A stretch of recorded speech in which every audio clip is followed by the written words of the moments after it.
Welcome back to another virtual tasting with Binny's Beverage Depot. I am Pat from the Whiskey Hotline, joined, of course, by Brett. We have two special guests today. Our buddy Ryan Maloney, who owns Julio's out in Westboro, Massachusetts, a fantastic liquor shop. You're going to need liquor when you go visit the Northeast. We recommend stopping there. And we're joined by Brian Treacy. Brian is the co-founder and president of Sagamore Spirit. And we're here to talk about Maryland-style rye tonight, specifically a couple of exceptional single casks, including one that we shared with Ryan. So that's why Ryan's here. He's not just here because of his good looks. I'm here for the drinking. Yeah, and for the drinking, of course. So, Brian, thanks for joining us, man. Can you give the audience a brief kind of rundown of what Sagamore Spirit is, how you got involved in this thing, and where you guys are at right now? Yeah, thank you guys so much for having me. Means a lot and the opportunity. So, Sagamore Spirit, we're based out of Baltimore, Maryland. We're a fairly young company. I've been here for 8 years, but we've only been on the market for 4. And so, but really our mission statement is simple. It's to inspire global passion for Maryland rye whiskey. And so maybe I think you have a very educated audience, but I'll take a shameless swing at it. But, a lot of people may or may not know that we have a rich history of distilling in Maryland. It goes back 1600s, mostly rum, and then government gets involved and changes a few things up on us in the early 1700s and starts taxing the molasses and sugars. And really at that time, because we grew a lot of tobacco and used rye grain as a cover crop, and being located on the Inner Harbor here, we had a lot of folks from Ireland and Scotland and Poland and Germany who knew how to distill grain-based type products. We pretty much switched over to predominantly nothing but rye whiskey after that. And so, nice rich history of distilling in Maryland that goes back a long ways, and with whiskey, at least to the 1700s. And Basil Hayden and even the Beam family got their start here. And Whiskey Rebellion changed things, and the Mid-Atlantic here is Monongahela style, and there's Virginia and so forth. And then I think a lot of those distillers pushed out to kind of escape the Whiskey Rebellion times and more taxation, and got to places that were eventually developed and called Kentucky. But everything settled and whiskey flourished in our country, and Maryland was part of it. In 1910, we had 44 distilleries in Maryland, 21 in downtown Baltimore, kept distilling through Prohibition. It's one of the reasons Maryland's called the Free State, and then switched over to ethanol production to help support World War II efforts. And really our last distillery closed its doors in the early 80s and sold that name off to Heaven Hill, and that's Pikesville Rye. But we thought it was really intriguing that, the brand, the identity of Maryland-style rye had such a reputation of being really high quality and it could live on without anybody in the state actually doing it. We saw that as an opportunity for Sagamore to come in. So we're laser focused. We do one thing only, and that's rye whiskey, and our version of what we call Maryland style. We get our name from a farm that's located about 20 miles north of downtown Baltimore, where our distillery is located. The farm's called Sagamore Farm. The farm has a rich history of horse racing, but really recently we've transitioned it. And now we grow 100% of our non-GMO corn on it.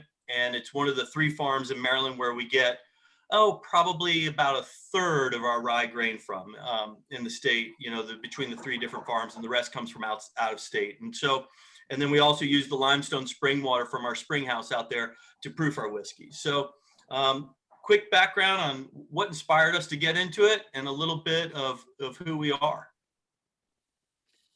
Well, appreciate that, man. Should we jump straight into the nerd? So we were just on with the guys from Whiskey Acres, and I don't know if you're familiar on Monday, but the Whiskey Acres is a true field to glass operation. They're in the middle of a 2,000-acre corn farm, essentially. So they're growing 100% of their own corn. They also grow 100% of their own wheat. They've been struggling a little bit to find rye that would grow correctly in the in the Midwest, not in the upper Midwest, as well as malt.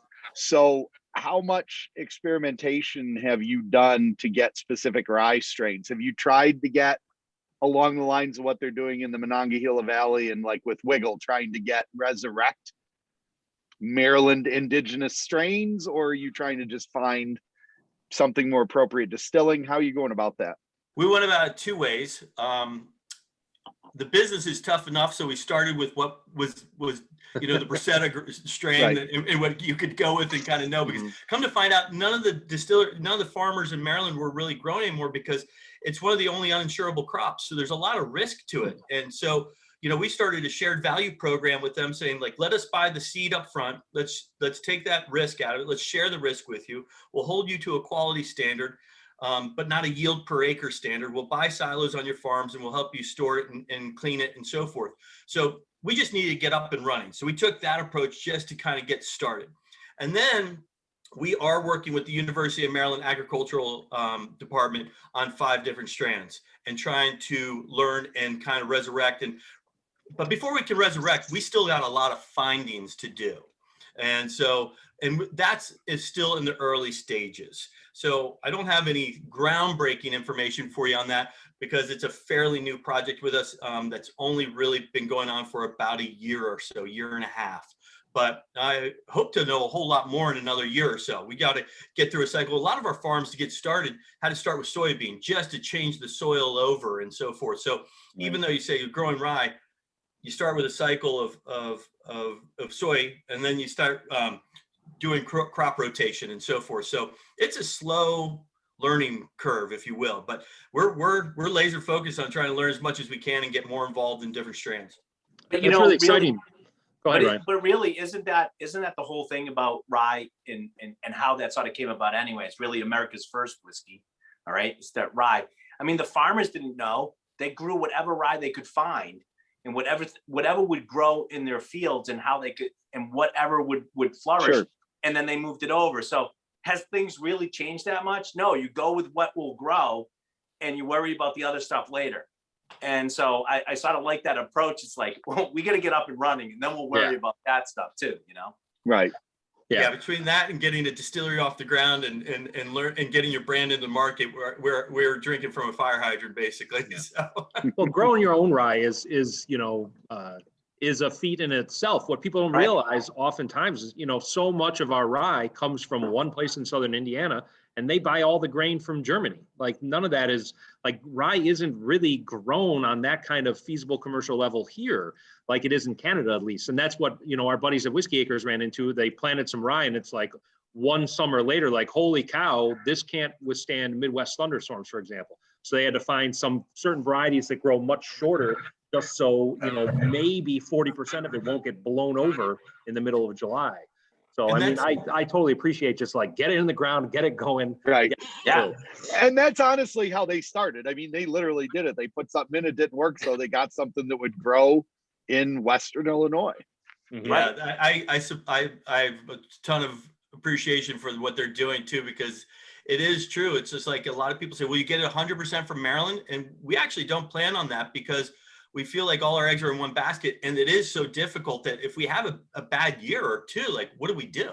And and if we kind of tell everybody this is going to be the scenario. So we have a product line someday that will just be dedicated to that, but we're not necessarily going to say everything will come from here going forward. And it is one of those things where we talk about harvesting in July, and we sit there and everyone's on eggshells watching thunderstorms. When are they going to come? Get it before it hits, but it can't be wet, but beat the storm. And then you basically just all of a sudden get a call one day, and the farmer just says, I'm walking out in the field and I'm doing it right now. And you're like, run, go, go, go, go. Like, take pictures of it while you can, and it's just like, that's how it works. And you're on eggshells in early July for sure. So, we have Maryland style rye in front of us here. What you guys started, and obviously, you can't just come up with aged product right away. You were sourcing product and blending it and stuff. Where are you at now as far as what you're making the mash bill in-house and what is currently people can expect to see in bottles on the shelves? Yeah, good question, Pat. And so obviously we knew it was a bad business plan to spend 4 years or so building and designing a distillery, 4 to 5 years aging a product, and 9 years later collect $1. And then in the meantime, we didn't want to tell you about the rich history of distilling whiskey in Maryland, but here's your gin. And not that there's a wrong with that business model, it just wasn't the business model we wanted to do. And so we were fortunate enough to partner up with Larry Ebersold. And Larry, I kind of tease him, I call him the godfather of rye whiskey, master distiller at MGP. Not far off, yeah. Yeah, was there for 41 years. I think he has a tremendous amount of knowledge. And we're kind of brainstorming saying like, well, 95% rye, 5% malted barley isn't necessarily that's not really what we would consider Maryland style. Exactly. Thank you, Ryan. But we like the flavor notes it brings. And so he kind of suggested, why don't we start working on a 52% rye, 43% corn, and 5% malted barley, and age them separately because that maturation experience is so different. You know, the rye grain maturation experience versus the corn and the malt, it's really unique and different. So we started MGP, started laying down whiskey at the end of 2012. We got our distillery up and running in the beginning of 2017, February, March. And the second we got it up and running, we brought everything in-house. We've been doing everything in-house with those two mash bills. Again, kind of took a shortcut. Larry said, you know, what do you think we should do for yeast strains? We could get all crazy. He goes, use this. And we're like, okay, like we'll take a couple of the easy wins here. And it's been tested. Yeah, exactly. He's like, I feel pretty good about this one. And so we've been doing that. And, you know, in the beginning, we worked with Consolidated and Brooks Grain. We still do. So a lot of the same suppliers. So overall, same process as MGP for the most part, you know, open top fermentation, but, you know, obviously. Come back. This is what happens with technology. No kidding. Well, let's answer Cullen's question in the meantime. Cullen asked how Maryland style rye differs from Pennsylvania. I always give the answer, it's kind of a halfway between Pennsylvania and Kentucky. It's not as sweet as Kentucky, but still shows spice, but a little bit more fruit notes, I guess. I'm not sure if there's a technical answer. I mean, Todd Leopold's got that crazy 3-chambered still that there was some historical connection to in Maryland at some point. Well, I always sort of say it because their mash bill definitely shows that more bourbon-esque finish, as I like to say. It doesn't finish quite spicy as the others, and it really shows in their straight mash bill before it's blended. Yeah. Well, actually, Brian's back. So real quick, we had a question.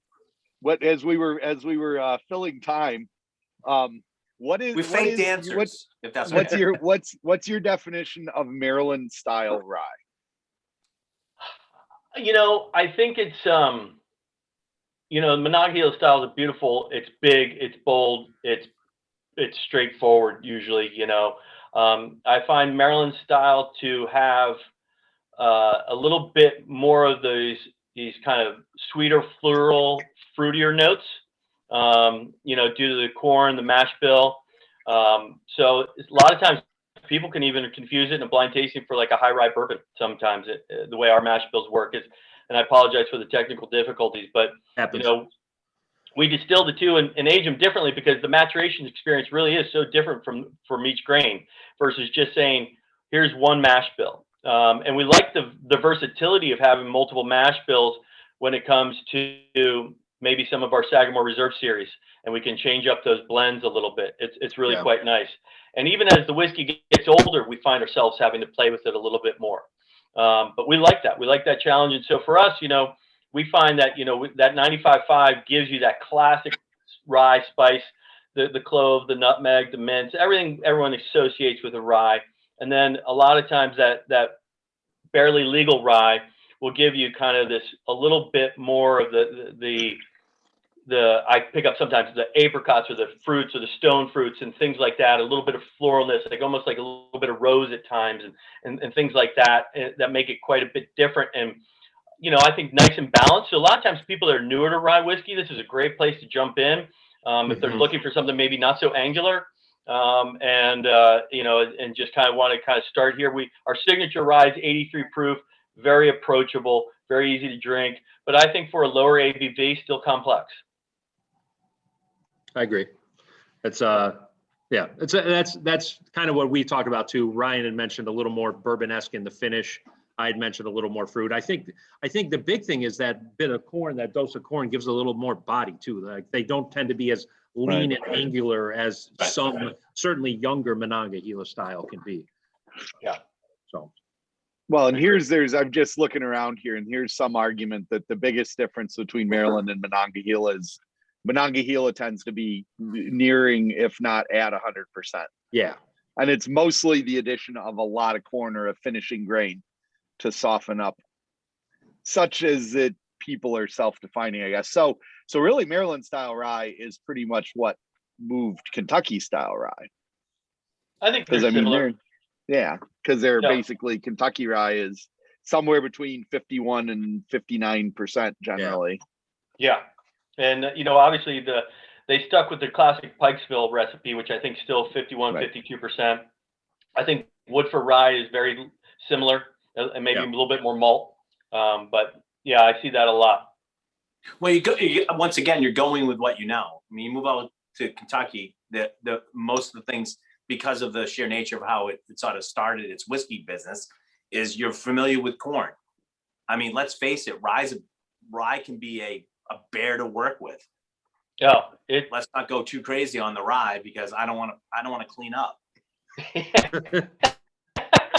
Well, after we shut down for like a cleaning or anything like that, we always start with the 52% because it is just much easier to get up and running again with that corn in there versus just coming out with the 95.5. So Before we just always throwing start the with glue fairly into legal the rye. pipes. Yeah, exactly. Brian, how big is the distillery now as far as output goes? So we have 2 stills. We have Penny, which is the big 40-foot Vendome column still. It has 19 distillation trays. We run 2 350-gallon doublers off of it. So kind of, I think the Leopold Brothers does a really nice job with their 3-chamber still. It's kind of our version of that. I think that 3-chamber still, I salute them for that. I think that's a Really bear to cool. work with, I think. So we kind of took our spin on it with the 2 extra doublers on it, and we have one 6,000-gallon cooker and 9 6,500-gallon fermenters, and then an 8,000-gallon beer well. So we can do about 15 barrels every 8 hours. We're not running 24/7 though. We're running 7 days a week, and some days 2 shifts, and then we have a small little pot still, 250-gallon. Batch system for kind of R&D pilot systems with some of these smaller grain projects. We call him Edgar, of course, being from Baltimore, Edgar Allan Poe. So we got Penny and Edgar, and those are our 2 stills. So, we have a lot of output that we're going to grow into a little bit, but we figured really at the end of the day, it's just adding fermenters. That was the only added expense, if you will. And it's much cheaper than removing a wall from your distillery or a roof from your distillery and just throw in 2 or 3 fermenters now. Yeah. I've never seen a column still with 2 doublers on it. Brett or Ryan, have you ever? I can't think of one I've seen anywhere else like that. It's really interesting. It's pretty singular from what I've seen. Brett probably has more experience in seeing more. Well, I mean, usually if there's a difference in the doubler, you have, what the Bernheim plant, what Stitzel-Weller had used, what Bernheim uses, which is basically the liquid doubler. Parker Beam notoriously hated it when Heaven Hill burned down and they bought Bernheim, which is what they call a thumper, which is essentially their doubler is rather than running through, because a typical doubler is just like a pot still. You're just finishing in a pot still. But a thumper it's basically you have high heated water and the vapors injected into the water, and the temperature of the water won't condense the vapor, but it will help strip some of the elements off, and that's how it gets cleaned up. Yeah, but I've never seen with 2. I mean, I guess it would give you more purity if you had 2 doublers. I'm not sure. Man, but the way they have it running, it doesn't strip though. The way they have it running, from what Ryan was, I'm talking to Ryan when I was down there, really, and he went through the whole thing with Randall and I. It really doesn't strip the stuff out though. So. No. It's just cleaning it up a bit then? It's polishing it and raising the proof. Okay. Yeah. But it's so weird because you're saying, oh, so stripping it. It doesn't really come off that way though, which is a little bit odd, I think. Right. And that's we worked with Vendome on that. And that was kind of the idea, and so obviously, we'll feed the beer of the column still from the top. It'll go through the night. We'll hit it with about 220 degrees of steam. And that'll be kind of the first run through the 19 distillation trays. And that'll be the kind of the low wine run. And then we'll go through doubler number 1 for kind of a high wine run. And then doubler number 2 for kind of a higher wine run, if you will. Okay, interesting. So you're going in at the top. You're not shooting in the middle and then just using the top for reflux. So basically you're just moving where your reflux is. Correct. moving your reflex. You're Yeah. moving your reflex from the top of the still, the top of the column to a second. Okay, interesting. Like about halfway, right? Yeah. That's cool. So, and it makes a little bit of a different distillate, I think, as well, you know. And so, you know, we wanted that, right? And so, not only is the flora and fauna of our aging barn going to be different because one, you know, we paint them black and they're just metal siding, so they get really hot in the summer. We're around 125 to 130 Fahrenheit at the top rack, and we just use big louvers for moving kind of air around. And then, you know, we obviously will pick up our own kind of bacteria in time in our tanks, and then we like the idea of kind of this triple distillation, or like you said, like a 3-chamber still is like 3 pots still sitting on top of each other, right? Mhm. And so it's kind of just working with Vendome and those guys and just saying, well, do you want a really efficient way to potentially do something like that? And, you know, and at the end of the day, you know, we'd like to be as efficient as possible. So for a little bit of, you know, savings and sustainability, and also, you know, we just got to help. We're never going to have the scales of economy a big supplier does. So we got to find some ways to help keep our costs down too. Now, Brian, I just want to get into a thing with you a little bit, because even though the whiskey, some of the whiskey has been sourced and gone through, I'm correct in that you've been using the water from the farm to proof down, and any water that you're using is that spring water.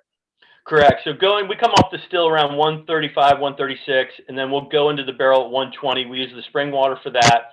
And then when we come out of the rick house, we'll proof it down using the spring water from the farm too. So any product that we use to actually proof down, you know, our signature or double oak or something along those lines, we'll use the spring water from the farm.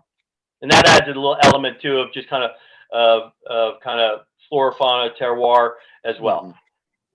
It's good spring water, by the way. If you guys Yeah. have it, it's really I think we've shipped it to you. Have we brought it up to you? Did we no, bring you it to you? brought it up to me. I drank my fill when I was there. Oh yeah, we got to take you to the spring house and make you drink from it. That's just. He's a right well-hydrated guy in general, though. That's why I didn't have problems with the second shot. I had a third shot and some water. So All you're right, ready well- for the booster already? Not yet. Yeah. All right, we should probably talk about the Armagnac cask. I've been working on sanitizing the insides. I believe that helped me. I'm in a similar camp to you, Ryan. There you go. You didn't follow the advice to just drink the bleach, I see. Bleach I tastes- learned that one in grade school, not to do that. That's like vodka, isn't it? Yeah, pretty much. Yeah.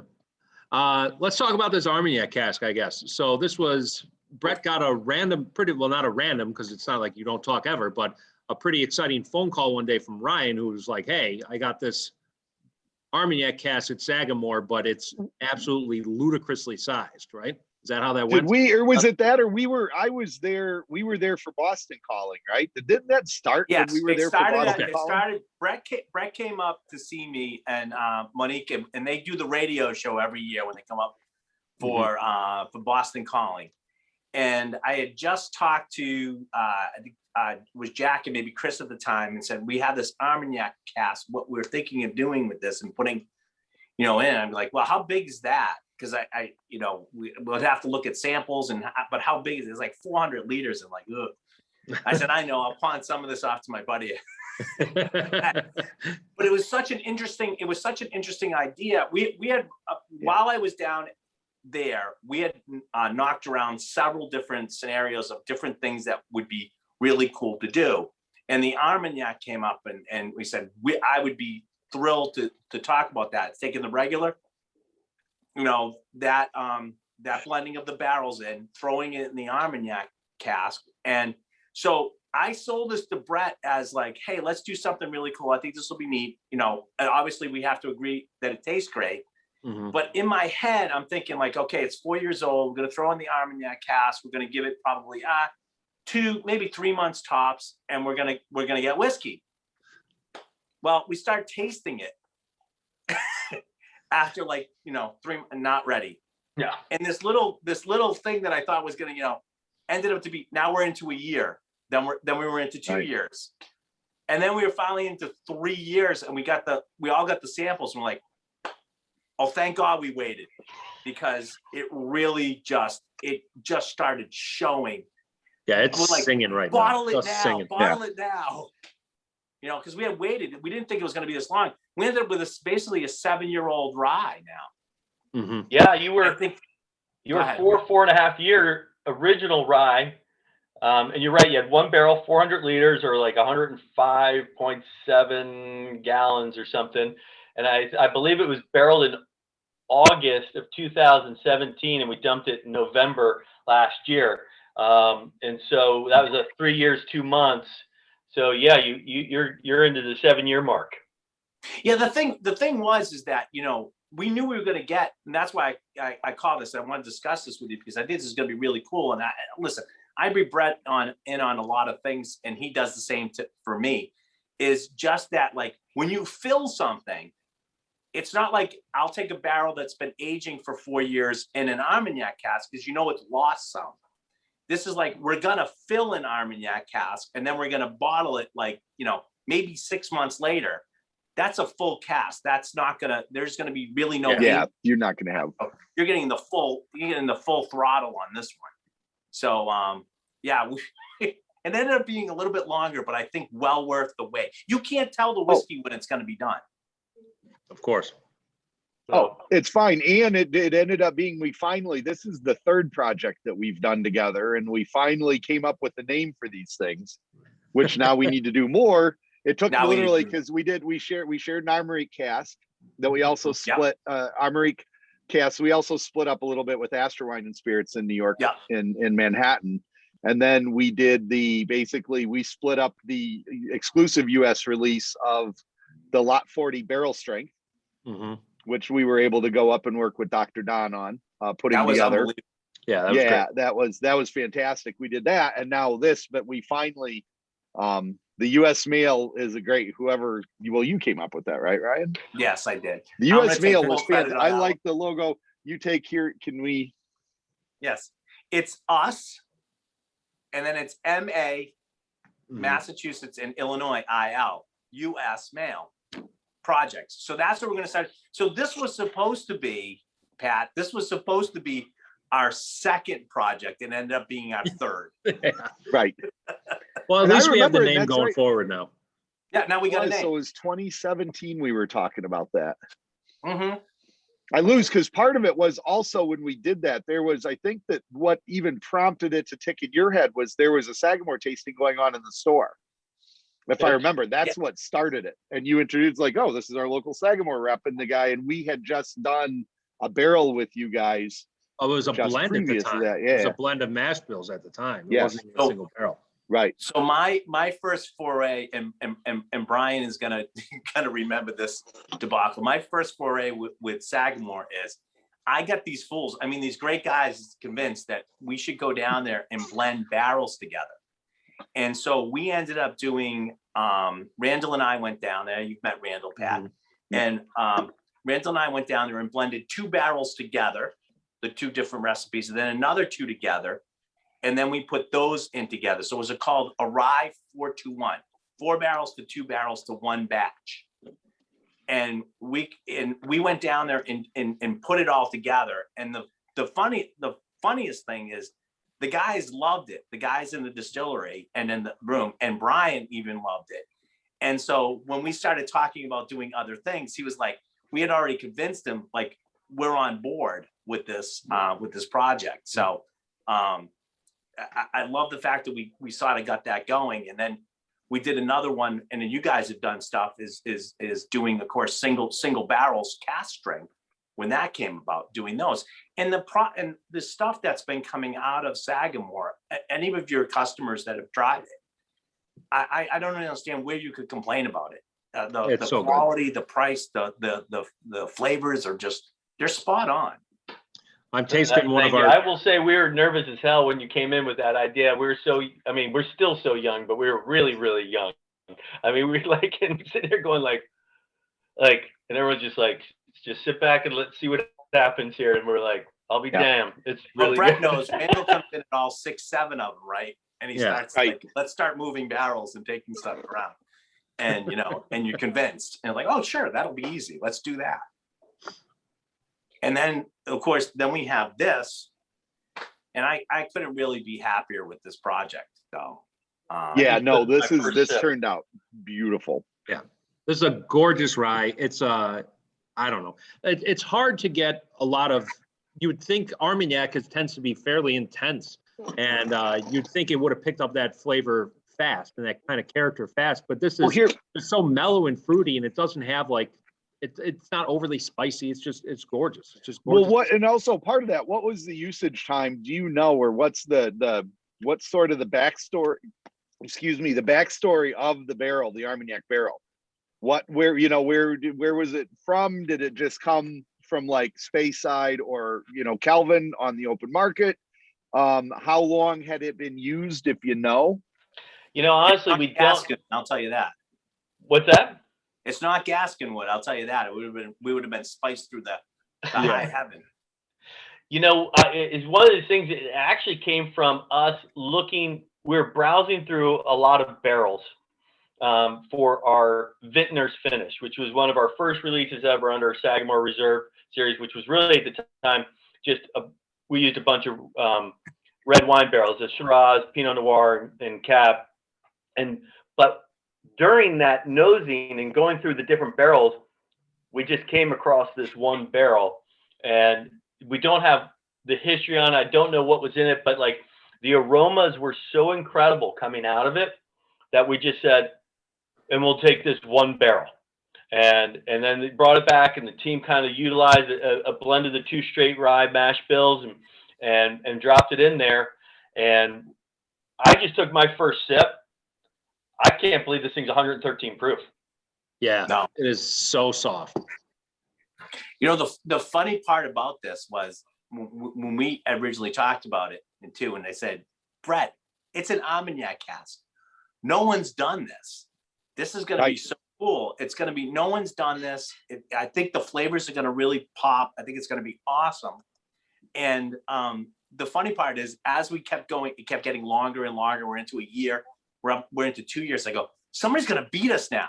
Somebody's going to beat us to the punch of doing Armagnac casks. And I was like sweating this one out because I thought this was going to be one of really, that I know of, one of the first Armagnac cask ryes that had ever been done. It's funny you mentioned that. Earlier today, the son of a pretty decent sized Wisconsin distiller was in the store picking up some whiskey, and he told me, he's like, hey, we got this Armagnac finish coming out in the fall. We're gonna have the cognac in the spring and Armagnac fall. I was like, oh, cool. We just got this Armagnac rye cask in that we did with Julio's. And I swear it looked like somebody kicked his dog. His face just fell, and he was just like, somebody else did an Armagnac cask? I was like, yeah, man, we got the first one. Check it out. And Well, sure. bought Yeah, one and well, left. yeah, and there's also a third. Well, but they're also doing bourbon. So, Yes. I mean, it's definitely the first on rye there, and it won't be the first bourbon because, unfortunately for them, Bardstown Bourbon Company released they did an Armagnac case from Chateau Labade. Now, the good news is, and we're going to break this, one of the casks that BBC used actually ended up going back to Labade and was filled up and finished. Armagnac was put back into it and finished further in the Armagnac cask that aged bourbon and then went back. So now we're going to get some of the Labade Armagnac that went into one of the Bardstown Bourbon Company barrels that went back to France. And it's going to be called Gascon Spirit, or because they're not allowed to call it, it won't be Armagnac anymore because it was not in it wasn't in French oak, only used for Armagnac. Yeah. The cool part of this though is I think if the and that's one of the things we did look at when Ryan and I talked about it is that it wasn't Gascon wood, that was cask, because I was worried that one of the things I love about Sagamore, and that's sort of, if you want to call it Maryland style, was that bourbon-esque finish. But it still has spice. And I was really concerned that if we done with Gascon, that it would have been overly spiced. Right. And not got those It really would nice. probably had a real tannin type bite. Yeah. Well, What's that? that's why it's important that you need, that's why I was asking about the provenance, because that has all difference in the world. Look, if this is something that they're using in the first 10 or 15 years in an Armagnac distillery, they're generally putting new distillate in that to try to knock down the wood, but going through and we've actually been together through, when you remember at Artigalong, they were using all their new wood for their first 4 years, Right. and rotating it over and over and over and over. And as the Armagnac matures, they aerate, they shift, they water, and then they put it back into wood that's been used more. So you can get those softening effects, right? If this was a super, super old barrel to start with, then we probably wouldn't have to worry about, right? Right. So Absolutely. you would guess that there had to be some age on the barrel, because this didn't get overwhelmed by, that French oak. Yeah, and the size of the barrel, I think, helps too. I mean, it's just so Yeah. big. But I totally agree with you, Brett. I totally agree with you on that. Yeah. Boy, I tell you, like, I will let the this is cat out of the unbelievable. bag. I will let the cat out of the bag because Brian, I am going to be talking to Brett and Pat about this anyway. So I will say this. I had some Jack Shute, who's our big guy up here in the Northeast, shipped down a couple barrels that we had sitting for almost a year with Vermont maple syrup from the great people up at Woods maple syrup up here in Vermont. So you guys got some sticky barrels down there very maybe a couple weeks ago or maybe a month ago, that we've decided to start playing around with those and see what we can do. Yeah, I know, but I gotta listen. No, who's gonna listen to this? No one's gonna watch this. No one's listening. No one pays attention. And then if they are, they're drinking and they won't remember half of it, So no, it's an exciting project, and like it's great working with folks like yourselves, like where there's passion to this. It's not just yes, it's a business, but it's driven by passion, and you guys, the knowledge, and we love the challenge. We love pushing the envelope. We love the idea of give it a whirl, because we should always have, I forget, but I think we have 60 some barrels of R&D going, and and that's the way it should be. Everything's a learning curve, and I always tell the guys, thank God we don't sell tomatoes. When in doubt, just re-rack it and ride it out, So some of those barrel finishes have just been fantastic, though. Absolutely fantastic. Yeah, we've got the tequila one is just in. That tequila was stunning. I haven't gotten it, by the way. Yeah. Oh, you got to talk to your local guy. I'm going to complain now. Yeah. I'll call Jack immediately when this is over. But that's right. That's a shout out to Brett Bauer taking care of Illinois. Yeah, our guy Brett Bauer here locally is great. We're lucky. One of the things that I had asked about right off the bat, and I'm hoping we're going to get first crack at, is an Amontillado cask, because you're in Baltimore, Massachusetts especially has a special kinship to Edgar Allan Poe, and why wouldn't you do a cask of Amontillado? So I'm still hoping on that one. That would be another great U.S. mail project. That would be a great U.S. mail project. I feel if I don't do that at some point, I'll just lose my job. So we already had a pink slip once, so we can't name it that. So we're gonna have to move on. Keep up the good work, keep the pressure on. But that tequila finish that you guys just got, or will be getting, I promise, Ryan, is spectacular. A lot of people I think are intimidated by the concept of tequila and whiskey, but there are so many similar characteristics. This peppercorn, pink peppercorn, a little bit of white pepper, the vanilla, the agave, the little bit of grassy notes, that you pick up. The honey is off the charts. It's a lot of honey, a lot of vanilla, a lot of pepper, and it actually drinks. I expected a little bit of harshness with it. I was pleasantly surprised with actually, it doesn't have the longest finish in the world, but it's just it's beautiful and it's smooth and it's got nice flavor. It really does. We're really happy with that. I think everybody also forgets, because tequila, especially Blanco tequila, is basically new made spirit. And everybody always forgets the similarities, because not enough people, and I've told you this too, Brian, not enough people have drunk new made spirit. Like, and I think there is actually a need for people to actually try that, because I think it's really cool to do anyways.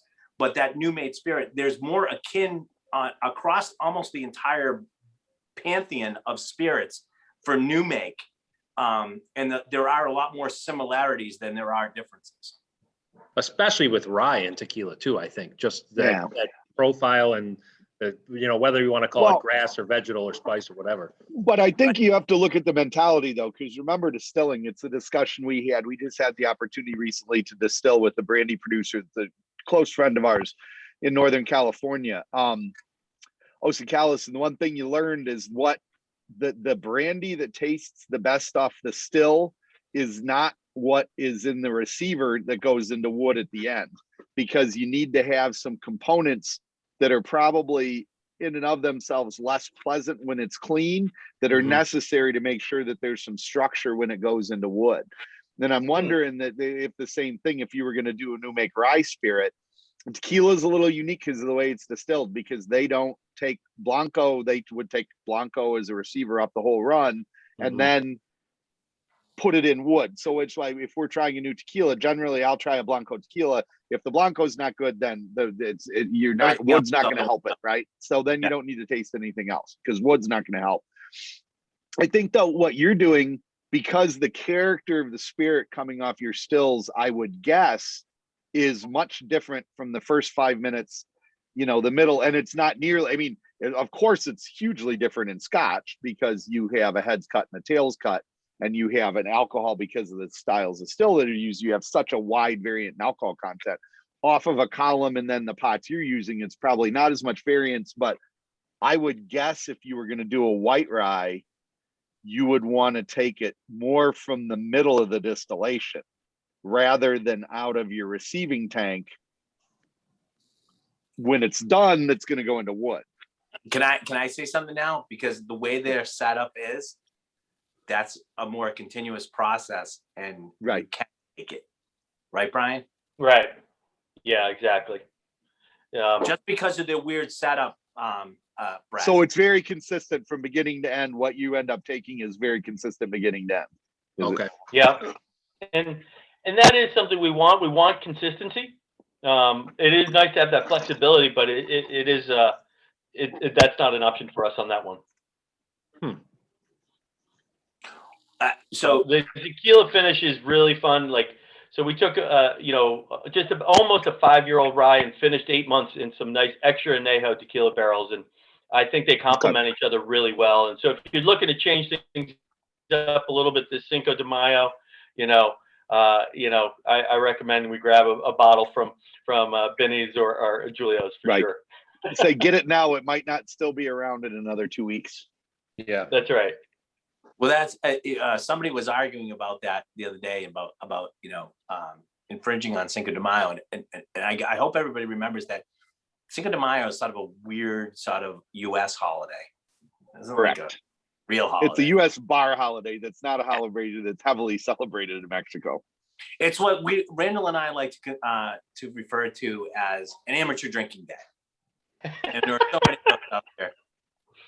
Yeah, I think that's safe. Definitely is. Yeah, it is, absolutely. But we weren't inspired by Cinco de Mayo by any means. We were just inspired by I think you guys pointed out, there's a lot of similarities.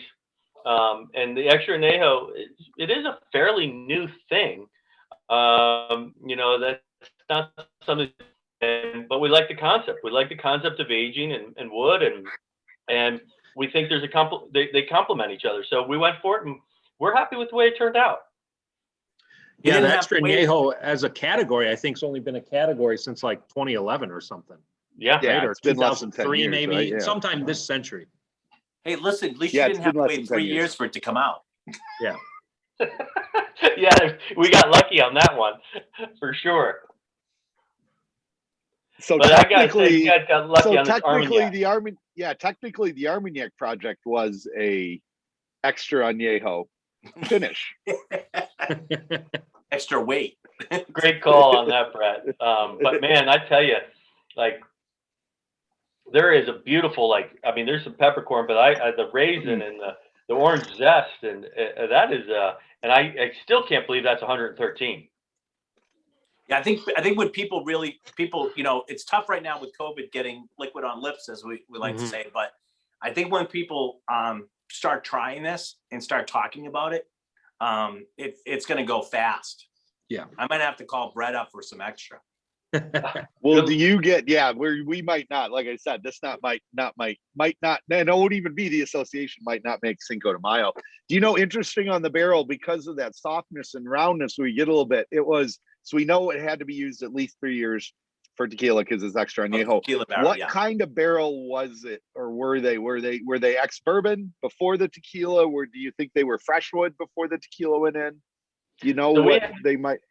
We had that question the other day on a blog, and to be perfectly honest, we are trying to get everything we can ever learn about certain DNA, and we want to know that, and we want to share that. And the reason we haven't shared any of that information is we just didn't really have it. We worked with, I believe, Independent Stave. Independent Stave obviously works with some of these. I believe it was new wood from the word go, though. But to be totally honest, we don't know.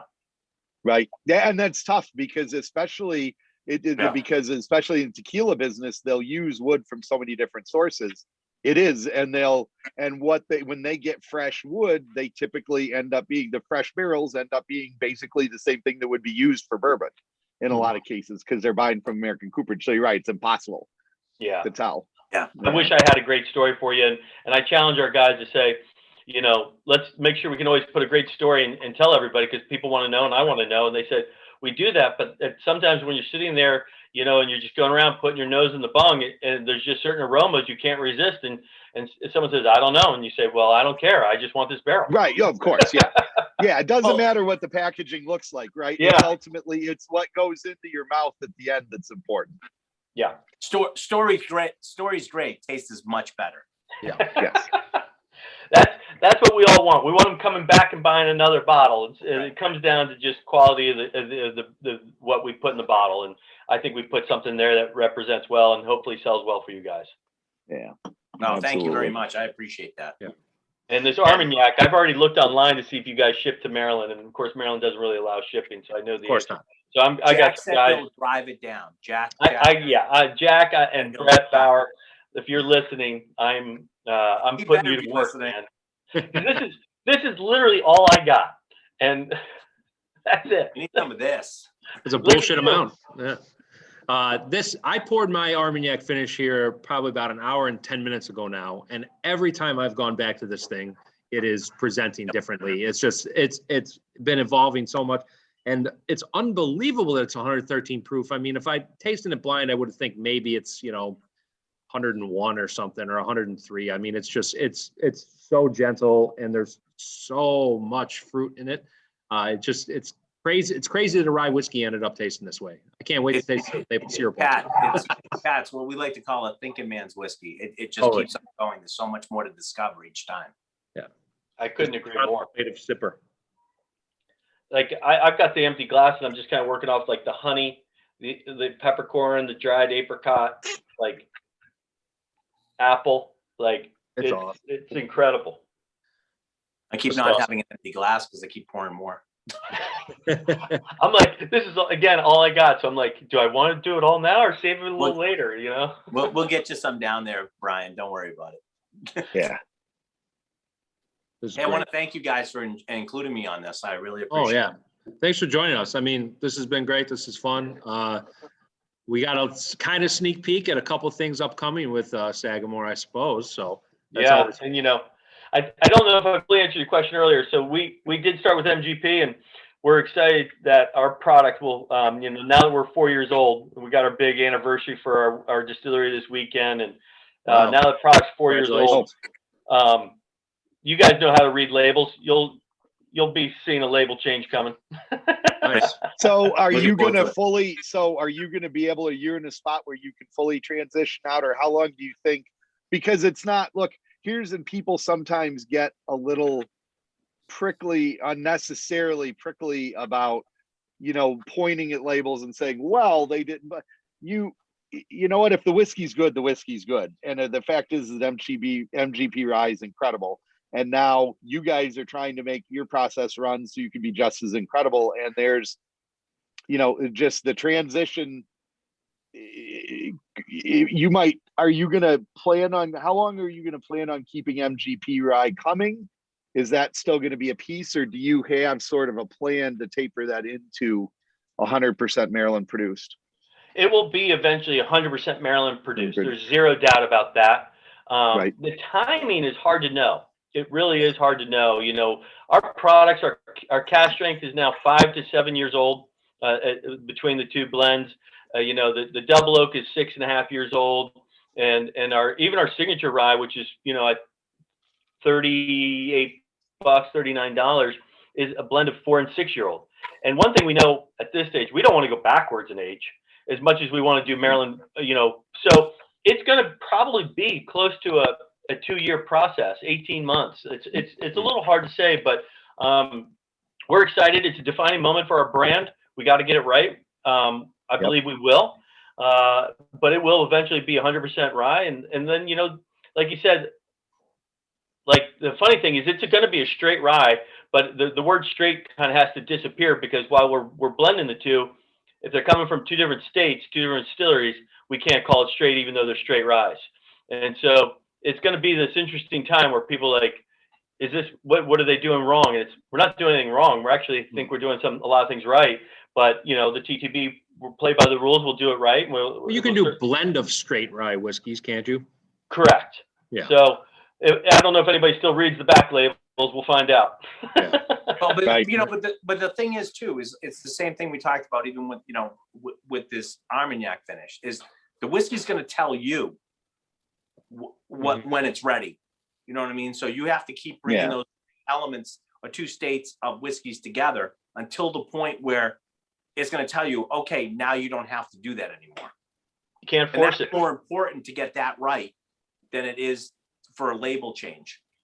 Yeah, really well said, Ryan. It's just one of those things where you can't force it. It's not going to work out well if you do. And I think, as long as we're transparent, like you said too, Brett, people know MGP makes great rye. Mm-hmm. And I think, hopefully someday people know Sagamore makes great rye, and we'll blend the two through. And MGP was a great partner. We have nothing but good things to say about them, but it's fun to be able to control the entire process all the way through. We didn't build a distillery for no reason. And so we're just getting started. And this is, like I said, I've been at this for 8 years now. So we're finally there. And it's kind of funny, Ryan, because I'm with you. It's like, oh, you must be so excited. You've waited 8 years. And it's like, I've come this far. I could wait another 2 if I needed to. It's just like, I'm like, whiskey's taught me a lot about patience, and I'll wait if I have to. And our team, working with Brett has taught me a lot about patience. I totally agree with you, Pat. I totally agree with you. I'll back you up on that one. Thank you. So don't worry, Brett. I still love you. We did that with our Calvados, right? Our Calvados finish was supposed to come out a year earlier, and it had a little bit of bitter bite to it, and we ended up putting that back in freshly dumped rye barrels and waited another year, and I think it turned out absolutely spectacular. Yeah, and was a good one. And that's the beauty of distillers and operators. They're like, no offense, guys, I'm not into marketing and I'm not into sales. I just want to make great whiskey. So and then they walk in and they say, I would not bottle this. Like, you better listen. Yeah. Nice. Absolutely. Well, it's a little tougher for Brett and I to just show up at your distillery with saran wrapped barrels in our cars like Ryan does, but sometime we might actually have to do that. Yes. I've been doing the yeoman's work for both of us. Don't worry about it. There'll be another U.S. mail project out of Sagamore. I feel like he has you guys in mind, which is cool. I love the partnership. Like, I love this partnership that you guys have and this respect. Like, that's one of the things I just love about this industry. We see that a lot on the distilling side too. Like, it's a tough business as is. So you find a partner that has similar beliefs as you and really can work well together. It's a lot of fun, and I really admire what you guys have going. Appreciate that, man. Thank you. Really appreciate that. Well, Brian, thanks a lot for joining us, man. And Ryan, great to see you. Haven't seen you in forever. This was awesome. And audience, if you haven't picked up one of these Armagnac finishes yet, you need to do yourself a favor and grab one before they're gone, because these Get are one now before I come and have to get more from Brett. Yeah. Get it? I also, Yeah, there's not much around. No, there isn't. and I was fortunate enough to grab a couple of your barrel pick samples too. So if you can't Oh, those find were that, grab awesome. one of your barrel picks, because these barrel picks are amazing. You got two, barrel 42 and barrel 123. I and got they're- 42 right here. 42 is awesome. I I'm got gonna tell you 42 now, right the here. only other barrel picks I will grab, ones that I know that and Brett did. And this is What's up? 6-year-old rye. This is a 6-year-old rye, 110 proof. And what do you guys retail it for? 60 bucks, I think. Yeah, $60. Screaming deal. $54.99 right now is a intro, although there's not a ton of that left either. Wow. Get Those on two it. barrels are How can you basically afford gone. not to drink it? Well, Exactly. guys, Well, go ahead. happy Friday, Rye Day. Thank you I- guys for all the support. And you know what I love about you guys is you don't think just big suppliers. You really do a great job of keeping the little guy, and you give us just as good a shot as anybody. And that means a lot to us. So thank you guys for the support and everything that you do for this industry in general, but especially small brands. So cheers to you guys. Hey, cheers. Thank you you, very Thank much. you again for joining us. Brett and I are going to be back next Friday, audience, with Clown from Slipknot talking about Iowa number 9 whiskey. Should be interesting. I'm going to be at a cabin in Minnesota while doing it. It's going to be a lot of fun. All right, Ryan, thanks. Brian, appreciate it, man. Thank you. Cheers, everybody. We'll see you Cheers, next everyone. time. Thanks, All man. right, guys. Have a good Have a weekend. good weekend. Cheers. Cheers.